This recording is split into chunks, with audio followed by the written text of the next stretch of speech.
এখানে করার সময় এখানে রক্ত দেখা গেছে বংশাস্তে উনি কথা জানতে পারি এখানে আসলাম। এখন কি শারীরিক ভাবে কোনো অসুস্থ আছেন? অসুস্থ নেই, সম্পূর্ণ সুস্থ আছেন। আসসালামু আলাইকুম ওয়া রাহমাতুল্লাহি ওয়া বারাকাতুহু। সম্মানিত দেশবাসী, আমি cancer specialist doctor SM. Sarwar. বিশেষ করে আপনারা জানেন যে সারা ওয়ার্ল্ডের ডাক্তারদের বক্তব্য হলো ক্যান্সার হলে আনসার নেই। ক্যান্সার হলে আমরা সাময়িকভাবে চিকিৎসা দিয়ে থাকি, একসময় ক্যান্সারে মৃত্যু হয়, এটাই মেনে নিতে হয়। আমরা গণস্বাস্থ্য হোমিওপ্যাথি বলে থাকি যে ক্যান্সার হলে আনসার নেই, সেই কথার কোনো ভিত্তি নেই। ক্যান্সার সম্পূর্ণরূপে সুস্থ হয়। আজকেও একজন ক্যান্সার রোগী সুস্থ হয়েছে, আমরা আপনাদের সাথে পরিচয় করে দিচ্ছি। আপনার নাম? মোহাম্মদ মন্নানুদ্দিন। মোহাম্মদ মন্নানুদ্দিন। মন্নান উদ্দিন। আপনার পিতার নাম? ফজল আহমদ। ফজল আহমদ। আপনার মায়ের নাম? ফাতামা বেগম। ফাতেমা বেগম। আপনার গ্রাম? গ্রাম করোনা।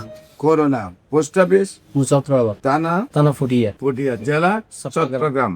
আচ্ছা, আপনার কি সমস্যা হইলো? কোথায় কোথায় চিকিৎসা করছেন? কিভাবে আমার কাছে আসছেন? কিভাবে সুস্থ হয়েছেন একটু বলেন। আমি বিদেশে ছিলাম, ওখান থেকে বাড়িতে এসে দেখি এখানে করার সময় এখানে রক্ত দেখা গেছে। পরে ডাক্তারকে দেখেছি, ডাক্তার কোলোনোস্কোপি দিছে। কোলোনোস্কোপি দেওয়ার পর একটু বায়োপসি নিছে। বায়োপসিতে বলছে এরা পরীক্ষা করে বলছে ক্যান্সার হয়েছে। ক্যান্সার হওয়ার পরে আমি ঢাকা হাসানি হসপিটাল থেকে 2টা কেমো দিয়েছিলাম। পরে এখানে আসা যাওয়ার সমস্যা হওয়ার কারণে আবার চিটাগাং থেকে আমার বাড়িতে ওখানে আরো 3টা কেমো দিছে। কেমো দেওয়ার পরে এরা অপারেশনের কথা বলছে। তখন আমি অপারেশন না করে আপনাদের ফেসবুকের মাধ্যমে আপনার বংশাস্তে উনি কথা জানতে পারি এখানে আসলাম। আসি এখান থেকে চিকিৎসা সব দিয়ে আগে যে অ্যালোপ্যাথিক ছিল এগুলো সব বন্ধ করে দিচ্ছে। এবং 6 মাস হয়েছে আপনার থেকে চিকিৎসা করতেছে। 6 মাসে মধ্যে পরীক্ষা দিচ্ছে এবং পরীক্ষাতে লারমন্ত বলতেছে তাহলে ক্যান্সারের কোনো জীবন। আপনি এখন কি শারীরিক ভাবে কোনো অসুস্থ আছেন? অসুস্থ নেই। সম্পূর্ণ সুস্থ আছেন।